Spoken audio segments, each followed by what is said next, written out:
Writing good software requirements is one of the most important steps in building successful software. Without clear requirements, projects can quickly go off track, leading to confusion, delays, and costly rework. So, what exactly are software requirements, and how do you write them well? Software requirements are detailed descriptions of what a software system should do and how it should perform. They come in two main types: functional requirements, which describe specific behaviors or features, and non-functional requirements, which set standards for things like performance, security, and usability. Together, they act as a blueprint for developers and a communication tool for everyone involved in the project.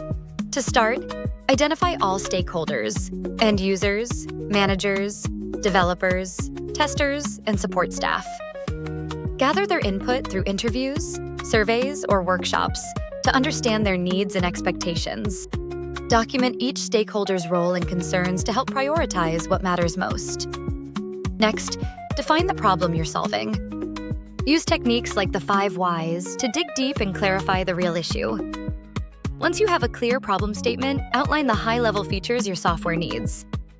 Prioritize these features using methods like Moscow or Invest to focus on what's most important. When writing requirements, make sure each one is specific, measurable, and testable. Avoid vague language and focus on what the software should achieve, not how it should be built.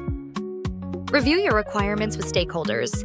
Refine them based on feedback, and document any assumptions or constraints. Finally, include diagrams or mock-ups to visualize complex processes, and set up a process for managing changes as the project evolves. Good software requirements keep everyone aligned, reduce misunderstandings, and help ensure your software meets its goals.